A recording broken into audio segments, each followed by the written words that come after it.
E nessa noite eu quero compartilhar uma palavra com os irmãos que está no livro do profeta Isaías, capítulo 58.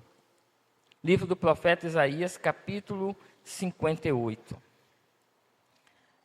A palavra do Senhor nos diz assim, do versículo 1 ao 14. Clama a plenos pulmões, não te detenhas, ergue a voz como a trombeta, e anuncia ao meu povo a sua transgressão e à casa de Jacó os seus pecados. Mesmo nesse estado, ainda me procuram dia a dia, têm prazer em saber os meus caminhos, como o povo que pratica a justiça e não deixa o direito do seu Deus. Perguntam-me pelo direito da justiça, têm prazer em se chegar a Deus, dizendo: por que jejuamos nós e tu não atentas para isso? Por que afligimos a nossa alma e tu não a levas em conta? Eis que no dia em que jejuais, cuidai dos vossos próprios interesses e exigis que se faça todo o vosso trabalho. Eis que jejuais para contendas e rixas e para ferirdes com punho iníquo. Jejuando assim como hoje, não se fará ouvir a voz no alto. Seria este o jejum que escolhi? Que o homem um dia aflija sua alma, incline a sua cabeça como junco, e estenda debaixo de si pano de saco e cinza? Chamarias tu a isso jejum e dia aceitável ao Senhor? Porventura não é este o jejum que escolhi? Que soltes as ligaduras da impiedade, desfaças as ataduras da servidão, deixes livres os oprimidos e despedaces todo jugo? Porventura não é também que repartas o teu pão com o faminto e recolhas em casa os pobres desabrigados? E se vires o nu, o cubras, e não te escondas do teu semelhante? Então romperá a tua luz como a alva, a tua cura brotará sem detença. A tua justiça irá diante de ti, e a glória do Senhor será a tua retaguarda. Então clamarás, e o Senhor te responderá. Gritarás por socorro, e ele dirá: eis-me aqui. Se tirardes do meio de ti o jugo, o dedo que ameaça, o falar injurioso, se abrires a tua alma ao faminto e fartares a alma aflita, então a tua luz nascerá nas trevas, e a tua escuridão será como o meio-dia. O Senhor te guiará continuamente, fartará a tua alma até em lugares áridos e fortificará os teus ossos. Será como um jardim regado, como um manancial cujas águas jamais faltam. Os teus filhos edificarão as antigas ruínas, levantarás os fundamentos de muitas gerações e serás chamado reparador de brechas e restaurador de veredas, para que o país se torne habitável.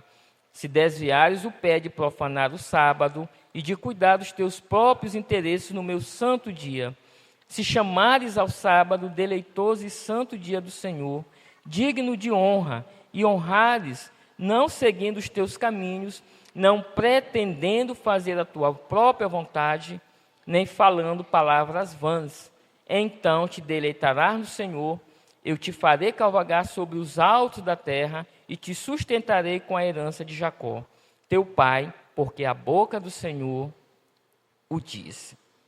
Amados, Isaías, filho de Amós, ele foi um profeta que ele viveu por volta dos anos 965 a.C.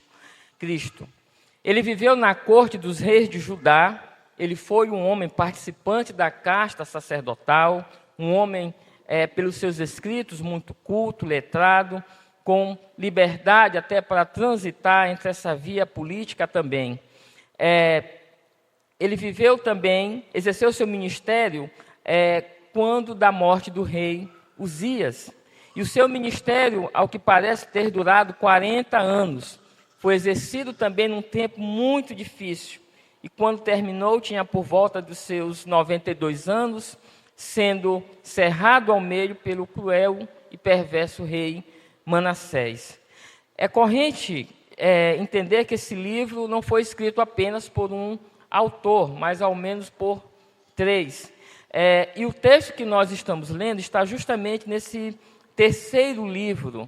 É um texto que fala a comunidade dos exilados da Babilônia, que voltaram para Jerusalém e se uniram àquelas pessoas que estavam ali vivendo em grande pobreza, miséria, que ficaram na terra, que não foram levados cativos. E são palavras, amados, que o profeta fala, que ora são palavras duras, ásperas, mas também confortam, confrontam. São palavras que procuram, amado, tocar profundamente naquilo que era o real problema do povo que voltou daquele cativeiro, mas estava vivendo uma antiga perspectiva, com velhos valores, diante de uma proposta totalmente nova e inovadora que Deus havia prometido para eles. O certo, amados, é que nós temos aqui um povo que volta para Jerusalém 70 anos após o cativeiro, sem muita direção, poucos sonhos, sem esperança, sem dignidade, sem absolutamente nada. Amados, antes desse exílio na Babilônia, certo é que os profetas do Senhor advertiram ao povo de Deus sobre o juízo que viria por conta da corrupção, da idolatria, do mal que o povo fazia uns aos outros. Os profetas repreendiam aquele estilo de vida perverso, maligno, aquelas práticas que não condiziam com o povo santo e escolhido de Deus. Mas a nação desprezou os avisos, desprezou os profetas, a muitos mataram, perseguiram, até que ela foi levada cativa. E os historiadores e a tradição descreve que a queda de Jerusalém foi algo terrível, onde os muros foram destruídos, a cidade incendiada, o templo destruído, casas saqueadas, pessoas foram mortas nas ruas, homens, mulheres, crianças, tratados sem nenhuma piedade, e apenas um contingente mais preparado de carpinteiros e outros profissionais, como alguns da nobreza, foram levados cativos, entre os quais Daniel e seus companheiros. O próprio rei da Babilônia teve os olhos vazados, como a última visão foi ver todos os seus filhos mortos. E foi levado cativo também sobre algemas para a cidade da Babilônia, arrastado, humilhado, e foi isso que foi o final do reino de Judá. Amados, a Babilônia era uma cidade cosmopolita, era uma Nova York, uma Paris, por assim dizer, um centro desenvolvido de uma cultura bem avançada, um local onde havia um sincretismo religioso muito grande, um local também onde muitos judeus enriqueceram, prosperaram, tiveram uma nova vida, participaram também daquele culto sincrético, se misturaram com outros povos, outras religiões. Muitos até abandonaram a Deus, porque diante daquele momento de provação poderiam se perguntar, por que continuar mantendo a fé? Visto que tudo isso nos sobreveio, destruição da pátria, o nosso desterro, o templo destruído, por que continuar a conservar a fé nesse Deus? Amados, mas o certo é que um contingente volta para a cidade de Jerusalém. E o certo também é mencionar, irmãos, que o dia da provação, o dia da dificuldade, irmãos, é sempre um dia solitário para cada um de nós. É um dia que nós pensamos que Deus está indisponível, que Ele não nos ouve, não atende nossas orações, que Deus não existe, e assim o povo também se sentiu nessa forma. É dia que nós lutamos contra serro de ferro, serro de bronze, achando que nossas orações não passam do teto. Essa era a perspectiva de muitos que ainda viviam na Babilônia, que voltaram também as costas para Deus e não quiseram retornar. Mas, após esses 70 anos, quando mudam as circunstâncias, mudam os poderes, um novo rei assume, chamado Ciro, quando ele determina o retorno dos judeus para a Babilônia, e aí começa a reconstrução do templo, da cidade, pessoas voltando, apesar de alguns não quiseram voltar, mas encontram diante de si uma terra devastada, destruída, pessoas vivendo na miséria, na pobreza, com falta de esperança, de fé, cheio de tristeza e sem sonhos. Um choque cultural muito grande, uma visão terrível ali que se abateu sobre muitos dele ali. Mas, por outro lado, também carregavam dentro de si muitos valores, muito da cultura, muito da perspectiva daquilo que eles vivenciaram na Babilônia aqueles anos todos. E isso, amados, também é uma lição que fica para nós, né? Adentramos ao reino de Deus, à igreja do Senhor, mas os valores, as perspectivas que nós tínhamos no mundo sem Deus, quando estávamos sem Deus, sem esperança no mundo, tem que ficar. Não podemos, amados, entrar no reino com os mesmos valores, servir a Cristo com os mesmos valores, estar no caminho estreito com a mesma perspectiva, a mesma orientação, os mesmos valores, porque não são condizentes com o projeto de vida e de espiritualidade que Deus tem para a nossa vida. Porque tentar viver desse jeito, irmãos, é tentar colocar um remendo velho em um vestido novo. É tentar colocar um vinho novo em odres velhos. Mas em nossa vida são odres novos e um vinho novo, e isso para processar um crescimento, uma mudança e uma nova visão nossa e de Deus, para construir uma espiritualidade e uma peregrinação sadia nesse mundo. Irmãos, o ano mudou, mas nós podemos continuar sendo as mesmas pessoas. Nós podemos mudar de cidade, mudar de profissão, mudar de ambiente, mas continuar com as mesmas convicções, com a mesma base, com as mesmas orientações. O que nós precisamos no ano novo, irmãos, é mudar o coração. Que o Evangelho mude a nossa vida, nos dê uma nova perspectiva para atuar, para vivenciar, porque senão vamos estar enganando a nós mesmos. E esse texto ele nos dá, amado, 4 perspectivas interessantes de como nós podemos processar essa mudança. A primeira delas está nos versículo 1 e no versículo 2. Irmãos, Deus aqui, nesses 2 primeiros versículos, ele está mandando o profeta confrontar o povo. Deus dá uma palavra dura àquela nação que continuava a viver com os mesmos parâmetros que eles aprenderam naquela terra estranha. Era um povo que estava em um novo lugar, mas querendo andar com os modos daquele antigo lugar. E é por isso que o profeta Isaías também vai falar que esse povo honra-me com os lábios, mas o seu coração está longe de mim. Era um povo que tinha interesse nas coisas do Senhor, na obra do Senhor, mas continuava a querer andar pelos velhos caminhos. A tal ponto, amados, que o capítulo 57 do livro do profeta Isaías, ele vai nos falar justamente sobre essa sociedade idólatra, corrupta, uma sociedade onde não há comunhão, onde não há vida espiritual, onde há uma total desintegração espiritual ocasionada pela idolatria, advinda dos falsos costumes babilônicos que ainda estavam ali escravizando, algemando com grilhões o coração e a mente daquele povo que havia voltado. Irmãos, e o profeta chega ao ápice a afirmar no versículo 9 e 10 que o povo estava no fundo do poço, mas ainda não se cansava de continuar cavando mais ainda. Todo mundo, quando está no buraco, procura olhar para cima para sair, mas o povo, de tão corrupto, de tão escravizado aos antigos modos, continuava a cavar mais fundo, cada vez mais entrando num abismo espiritual sem limites. Irmãos, tudo na vida do cristão, amados, começa com o arrependimento. O arrependimento é o primeiro passo para uma mudança de vida, para adquirir novas perspectivas, para trilhar um novo caminho, um novo projeto e uma nova direção na vida. É sobre o arrependimento, é essa base que Deus constrói a nossa vida, nos dá um novo caráter, uma nova direção, nos conduz conforme a sua vontade.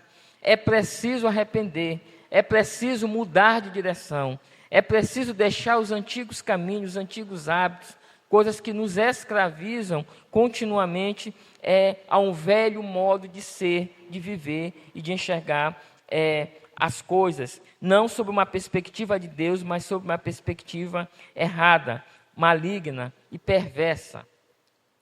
Dentro de nós, irmãos, há muitas contradições, paradoxos, medos, traumas, E dentro disso, amados, é que nos escraviza, é que nós precisamos nos desligar, nos libertar, procurar um arrependimento para uma mudança de vida, para que se possa processar uma nova espiritualidade, uma vida cristã mais viva, vibrante, impactante em nossa comunhão pessoal com os irmãos e em nossa vivência na sociedade também. Mas aqui no livro de Isaías temos um povo que não se cansava de andar pelos velhos caminhos, um povo que se vivia de uma representação, um povo que chorava, que era fiel nos cultos, mas que continuavam a viver espiritualmente como se estivesse em uma terra idólatra. Amados, isso também é algo que acontece muito em nossa vida. Nós nos deparamos continuamente com pessoas assim, as quais conversamos, aconselhamos, orientamos, oramos, partilhamos do choro, da dor, mostramos os caminhos, a direção a tomar, mas a pessoa ainda teima em continuar andando pelas velhas trilhas, pelos velhos hábitos, achando que o repetir um falso hábito, andar numa falsa perspectiva, vai dar um resultado diferente. Mas não é isso que a palavra de Deus nos fala. Mas ela diz que o homem que é muitas vezes repreendido será quebrantado sem que haja cura. A repreensão é para gerar arrependimento, gerar contrição, gerar mudança de vida e não gerar um ser embrutecido, arrogante, prepotente, que continua a teimar e andar pelos velhos caminhos, pelas mesmas perspectivas que Deus já repreende em sua palavra. Porque há pessoas que são assim, que saem do mundo, mas o mundo não sai dele. E estes aqui saíram fisicamente da Babilônia, mas a Babilônia não saiu de dentro deles. Por isso também que o profeta Amós, em uma das suas repreensões ao povo daquela época, ele vai falar que o exílio seria o resultado final para aquela idolatria de Israel. E ele vai dizer, né? Foi para Deus que vocês ofereceram sacrifício nesses 40 anos? Não foi para o Deus Moloque? Irmãos, em alguns aspectos, o exílio do povo de Israel, amados, já era algo que estava aqui dentro do coração. Espiritualmente, já estavam lá na Síria, assim como talvez Judá também. Só o corpo que ainda estava na terra de Israel, mas já adoravam os deuses dele. Então, foi só a decorrência natural do estado espiritual que eles estavam. E muitas vezes é assim em nossa vida também. Nos encontramos, às vezes, em lugares de trevas, sombrios, mas é porque o nosso coração já está lá. E o segundo passo é o transporte físico do nosso corpo, que vai sofrer as dores, a solidão, a consequência dos nossos pecados, porque isso é o que acontece. Então, o povo já estava lá, espiritualmente, emocionalmente, adorando aqueles ídolos, desejando aquelas riquezas daquela terra estranha. E foi esse castigo, esse julgamento, esse juízo, foi a consequência natural daquilo que o coração deles já estava buscando, onde já estava o coração deles ali.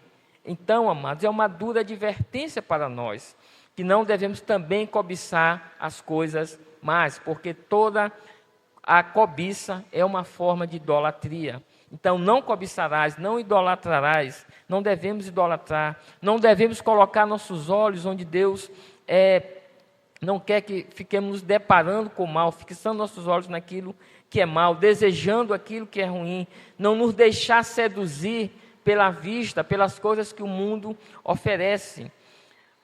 Então, essas pessoas saíram da Babilônia, mas a Babilônia continuou dentro daquela mente, dentro daqueles corações, nos seus valores, na sua cultura, nos seus grilhões interiores que prendiam aquele povo, apesar de distante daquela terra, mas ali, em Jerusalém, que era uma terra para uma nova espiritualidade, uma nova perspectiva, uma reconstrução da identidade nacional espiritual do povo, mas ainda estavam tentando viver pelos velhos caminhos.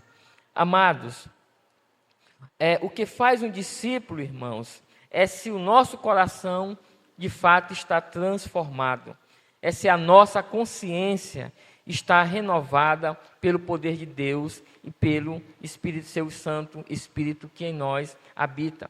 O reino de Deus, irmãos, ele não vem com visível aparência, porque ele está na ação justa, na ação correta, no proceder correto. É uma mudança de vida, irmão, que deve marcar o comportamento e a atitude do cristão de uma forma pessoal e coletiva, que é a igreja do Senhor. Nisso que o reino de Deus vai se exteriorizando.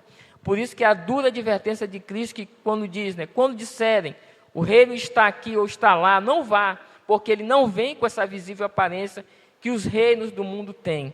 Mas ele aponta para homens e mulheres transformados pelo poder de Deus, que vão salgando, iluminando, transformando, impactando por onde vão andando em suas peregrinações nessa terra. Amados, mera mudança, uma simples mudança, ela nunca vai ser um crescimento. Mas o crescimento espiritual, amado, ele vem ser a síntese de uma verdadeira mudança e a sua continuidade. Deus sempre quer, irmãos, compromissos atualizados. Uma fidelidade passada, grandes experiências no passado, amados, não vão sustentar uma espiritualidade presente se não houver uma continuidade. Deus sempre quer compromissos atualizados. Sempre quer compromissos atualizados, renovados. Não devemos olhar apenas para o nosso passado, para nos acomodar no presente, mas olhar para o futuro também, para a carreira que nos está proposta e para aquilo que Deus vem trazendo do futuro para nós, que são novos céus e nova terra, onde habita justiça. Então, uma nova espiritualidade, irmãos, ela tem que ter o crescimento como uma síntese do arrependimento e da continuidade do crescimento espiritual em nossa vida. O segundo ponto, irmãos, está nos versículos 3 e 5. Nós temos aqui um povo, irmãos, que se ocupava em jejuar, um povo que se ocupava em orar, um povo que se ocupava em realizar aquela atividade eclesiástica bem feita, correta, de forma ordeira. Mas Deus, irmãos, vai no cerne do problema do que era aquelas atitudes espirituais daquele povo. No dia em que jejuais, cuidais dos vossos próprios interesses e exigis que se faça todo o vosso trabalho. Irmãos, Deus não é um Deus de encenação. Deus não é um Deus de espiritualidade vazia. Deus não se impressiona com choro, com grito, com as grandes manifestações, se não houver uma sinceridade, uma serenidade, um compromisso real com sua palavra. Deus não se impressiona com o exterior. Jesus já nos disse, misericórdia quero e não sacrifícios. Eu quero que vocês sejam misericordiosos. Vocês aprendam a amar, perdoar, se tratar bem, muito mais do que a oferta de sacrifício que vocês vêm trazer até mim. Irmãos, Deus está atrás daqueles que querem adorá-lo em espírito e em verdade. Deus não está atrás de ativismo religioso, atrás de multidão, porque sempre nos é dito na palavra que nós somos um pequeno rebanho. A igreja não é uma igreja de maioria, mas é uma igreja de minorias, de pessoas das quais o mundo não é digno. Nós somos assim, um pequeno rebanho, não só em número, mas em termos de dimensão daquilo que o mundo considera como grande. Quem faz a história para Deus, irmãos, é o aflito, é o desamparado, são aqueles que choram, aqueles que são perseguidos por causa da justiça de Cristo, são os pacificadores, porque dos tais é o reino de Deus, são tais pessoas que constroem a história, que movem o motor da história na perspectiva de Deus. São esses que serão lembrados, irmãos, por suas vitórias e conquistas, quando receberem seus galardões e recompensas, quando da vinda do nosso Senhor e Salvador, Jesus Cristo. Então, para nós, não adianta uma religião da barganha. Vou jejuar tanto para obter tanto. Vou fazer romarias, vou fazer consagrações. A teologia da causa e efeito, irmãos, é antibíblica. É religião baseada em mitos, em costumes, em regras, em idolatria. Irmãos, Deus é muito claro, terei misericórdia de quem eu quiser ter misericórdia, compadecer-me-ei de quem eu quiser me compadecer. Por um lado, tem um homem frágil, pecador, carente de Deus, e do outro tem um ser totalmente livre, soberano, santo, que não está sujeito às mesmas coisas que nós estamos, que age conforme seu querer e conforme a sua vontade. Amados, por isso que Cristo aponta para uma espiritualidade de quarto, do secreto. Ali é só você e Deus, não há plateia, não há gente para observar, não há gente para examinar suas palavras, é só você e Deus. A verdadeira mudança, irmãos, ela vai se processando assim, como a semente que é lançada à terra, escondida na terra, que ninguém vê germinar. E assim também vai em nossa vida. Aqui temos um povo que fazia questão de se mostrar, de se apresentar. E Deus vai ver aqui justamente que o povo queria o quê? Que se fizesse todo o vosso trabalho. Que não seja assim em nossa vida, irmãos. Saibamos que nós somos cooperadores de Deus. Deus trabalha e nós também trabalhamos. Mas muitas das vezes a gente encontra na vida pessoas que não querem assumir responsabilidades ou têm medo de consequências. Deus age e convoca os homens para que reajam. O deslocamento de Abraão para a terra prometida, irmãos, lhe custou muita coisa. Viver no deserto, viver fora das cidades, está exposto a muito perigo, a muitas privações. O deslocamento de Jacó também, a chamada dos discípulos de onde estavam pescando na coletoria, também lhes custou alguma coisa. Mas há pessoas que não querem consequências para processar uma mudança de vida. Sempre vai haver consequência nós sairmos da nossa zona de conforto. Mas a palavra do Senhor nos fala que quem põe a mão no arado não pode olhar para trás. Se nós já optamos por servir a Cristo, o reconhecemos como Senhor e Salvador, não podemos mais olhar para trás. É olhar para frente, para avante e seguir ao Senhor Jesus Cristo. O que está para trás ficou. Então, a verdadeira mudança, irmãos, ela se constrói pelo lado de dentro, por um coração mudado, um coração transformado, um coração que está nas mãos do Senhor, onde Deus atua, Deus age, Deus transforma. Essa é a mudança que Deus processa em nossa vida. Porque, do contrário, irmãos, tudo é uma falsificação, uma encenação. O outro ponto, irmãos, está nos versículos 6 e 7. O que Deus tem a propor para todos nós, irmãos, não é uma religião falsa, não é um espírito medíocre. Mas Deus é aquele, irmãos, que nos chama para sermos pessoas diferentes nessa sociedade, para nós sermos útil ao nosso próximo e útil ao nosso semelhante. Não há espaço no cristianismo, irmãos, para uma religião intimista, uma religião que propõe uma fuga, uma alienação da sociedade, alheia aos problemas do mundo, aos problemas do próximo, uma religião que não se envolve e não trabalha pela reconstrução e pela redenção desse mundo. Não há espaço na palavra do Senhor para esse tipo de religiosidade. Nós somos tirados do mundo e somos enviados novamente ao mundo, mas com uma nova perspectiva, uma nova maneira de ser, de ver, de enxergar, de agir, com a assistência do Espírito Santo de Deus e com o reconhecimento, amados, da soberania e majestade de Cristo sobre o tempo e sobre a história. Essa é a proposta de Deus. Por isso é necessário um arrependimento, uma mudança de mente, uma mudança de coração, mudança de valores, de práticas, é quebrar aquilo que está nos amarrando, que está nos prendendo, é destruir tudo aquilo, irmãos, que não condiz com uma vida de santidade em nosso ser. Irmãos, enquanto cristãos, não podemos nos esconder da vida. Nós temos uma realidade para viver e não podemos fugir dela. O que acontece ao ímpio, acontece também ao justo. Mas nós, pelo fato de sermos escolhidos por Deus, temos uma vida e um coração renovado, temos a graça e o poder de encarar as coisas sob uma perspectiva diferente. Porque sabemos, irmãos, que no final Cristo triunfará. Será estabelecido novos céus e nova terra. Deus é quem tem a última palavra para o homem, para a humanidade. É aquele que nos diz: porque eu vivo, vós também vivereis.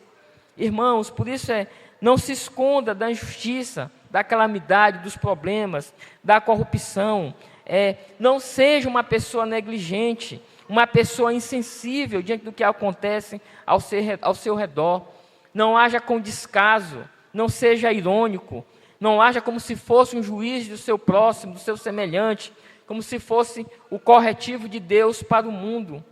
Amados, nós somos convocados a nos envolver, a fazer diferente, como Cristo fez diferente enquanto a sua missão na terra.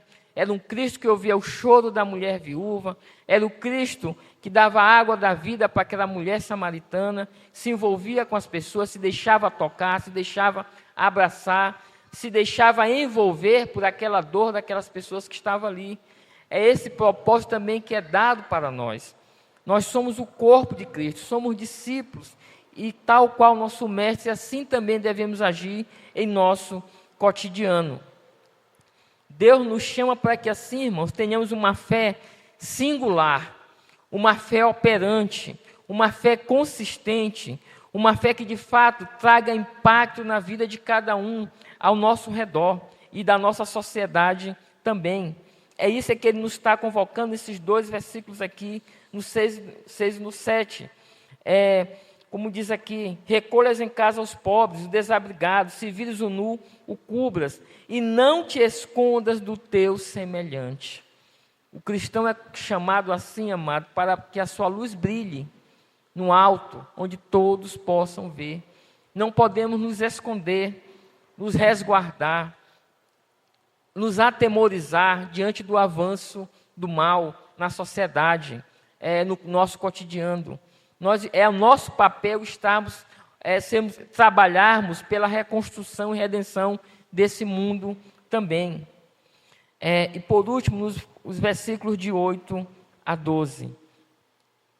Amados, diz aqui: então romperá a tua luz como alva, a tua cura brotará sem detença, a tua justiça irá diante de ti, e a glória do Senhor será a tua retaguarda.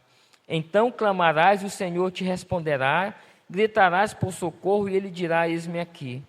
Se tirares do meio de ti o jugo dele que ameaça, o falar injurioso, se abrires a tua alma a um faminto e fartares a alma aflita, então a tua luz nascerá nas trevas e a tua escuridão será como o meio-dia.